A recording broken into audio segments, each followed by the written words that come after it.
கழுத்து ஸ்ட்ரைட் ஆயிடுச்சு பாரு. அப்படியே அதோட கழுத்து வந்து பாம்போட மாதிரி தான், பாம்பு உடம்பு மாதிரியே தான் பாக்குதுங்க. குட்டிமா போடு, குட்டிமா ஃபுட்டு தூக்கி போடு. அப்பா கிட்ட ஒரு பாக்கெட்டை கொடு, அப்பா போடுவாங்க. கொடுமா.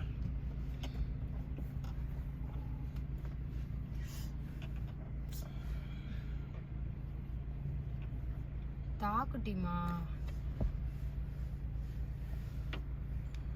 தூக்கி போடுறாங்க.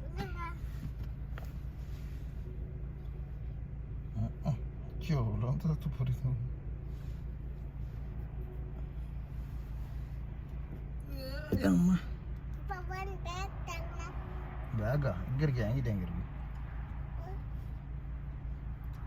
ஒன்றும் பண்ணல அது. ஓகே ஓகே, ஃபுட்டு இங்கே இருக்கு.